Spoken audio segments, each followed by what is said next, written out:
Ulam sa tanghalian guys, ginataang yellow pin nga marami. Magluluto naman akong ano guys, ng ginataang yellow pin or tulingan. Pero yellow pin to guys. Yan, pinailaliman ko ng talong para hindi siya masusunog. Yan.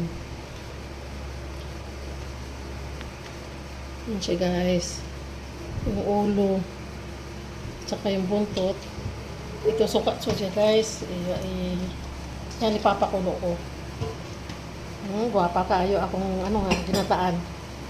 Paks yung ginataang yellow pin. Salang na natin guys. Magdagdag pa akong talong guys para maraming gulay. Damihan ko ng talong. Yan. Para maraming gulay na, may ulam na. Magdagay ako ng bell pepper. Para maraming gulay. Lalagay na natin ang kakanggata guys. Yan. Pakuluan muna natin. Luto na guys. Maglagay lang ako konting pitsay para dagdag sa gulay.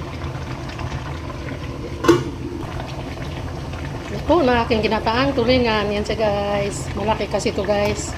Thank you for watching. Bye bye. Titikman natin guys kung tama bang lasa. Aking ginataang tulingan. Masarap guys. Lasang ginataang tulingan.